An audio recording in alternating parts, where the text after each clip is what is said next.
The reason I'm Pran Patel, the teacher, and not Pran Patel, the famous scientist, is because of one question that I couldn't answer on my first day at university.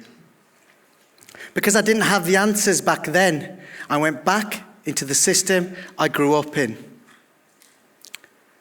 The British school system, first as a teacher, then as a school leader, a curriculum lead, and a mental health advocate. Now, I'm from the West Midlands, a small working class town. And I had a decent upbringing where I had family structures which supported me, and this meant that I had all of the support I needed. So when I went to school, I learnt and I learnt and I learnt everything that my teachers had to teach me. And then I went to university. My first day at university, I can remember it vividly now. Red buildings, big lecture halls, and old school wooden pews. And my first lecture, quantum physics. Now, this lecture was full of ideas, provocations, and thoughts around the advancement in human knowledge. Now, in today's, I was going to say lesson, but in today's talk, we're going to deconstruct the knowledge that is taught in British schools. So together, we can find a better way of putting it back together and reconstructing it. This conversation matters. It matters to every current teacher. It matters to all future teachers. It matters to everybody who's been educated in the British system and everybody who will be educated in the British system. So by my counting, that's only about 66, maybe 67 million people. So here we go. What is knowledge? What do we accept as knowledge? And what was that question? What have the Indians contributed to the sum of human knowledge? It was asked by a fellow student after that very first lecture. But before he asked, he wanted to clarify something. So he said, "Is your dad Indian?" I responded with, "Yes, this doesn't rub off." So I shook off that question and went to answer the question on knowledge, thinking, I've got this, Mr. Is your dad Indian? And I started with, I think you'll find that Gandhi was... No. Gandhi was an activist. He interrupted me. And then he repeated the question, what have you Indians done for the contribution of the sum of knowledge? Now, the answer wasn't obvious to this white British student at this British university. But equally, the answer wasn't obvious to me, a British Indian student at the same university doing the same course. I felt ashamed that day. I felt ashamed of who I was. I thought it meant that I couldn't contribute no matter how much I wanted to, no matter how hard I worked. And to this day, I have never felt more inferior. I was the product of a British school system, 18 years in. And all the players in the game of advancing knowledge, for me, were white, British or European. Charles Darwin, Isaac Newton, Marie Curie, Albert Einstein, Tesla, Galileo. I knew these great scientists and their contributions like the back of my hand, and I could talk about them for hours. But now ask me, what did people who look like me contribute? And I had nothing to draw on.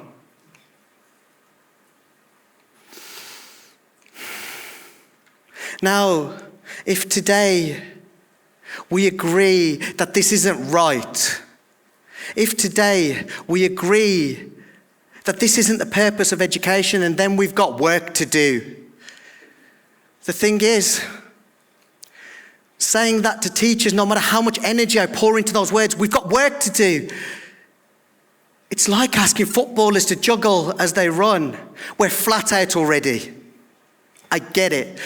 The BBC have literally interviewed me on anxiety, depression, and sleeplessness.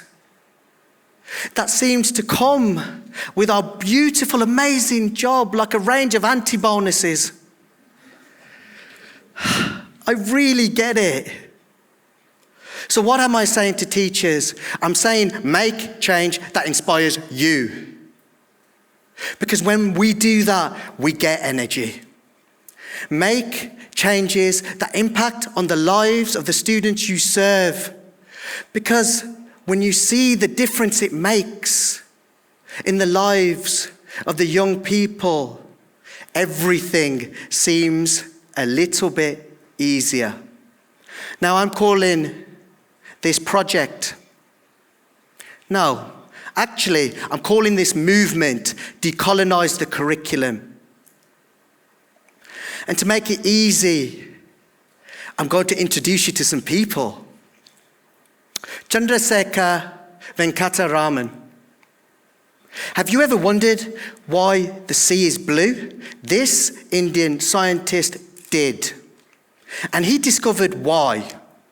His discovery is now known as the Raman effect, and it actually earned him a Nobel Prize. Flossie Wong Stahl. This Asian immigrant to the US, during the 1980s AIDS epidemic, was the first person to clone the HIV pathogen, which led to the gene mapping and the eventual reliable tests for that virus. Charles Richard Drew. This African American, during World War II, was the first person to create blood banks. And his work and expertise in plasma preservation is still used today. It saves lives today. I hope we're starting to become aware of how easy it is to find this hidden knowledge and these hidden figures. I first found out that day at university because instead of following my fellow students to the pub, I went to the library. And get this, in the 6th or 7th century, the concept of zero was discovered. Guess where? Yes, India. And that changed everything. Our number system, 1, 2, 3, 4, 5, is Hindu-Arabic. And it was brought to Europe by Middle Eastern mathematicians. Who were they? I found out that day. It would have been so easy for somebody, anybody, to have given me that morsel of knowledge. At school, at home, on the TV, anywhere.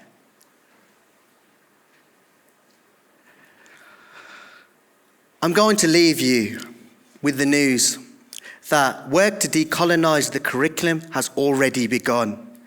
Teachers and researchers alike have become uncomfortably aware of how white our literature curriculum is, and how nationalistic and narrow-viewed the history we teach in schools is.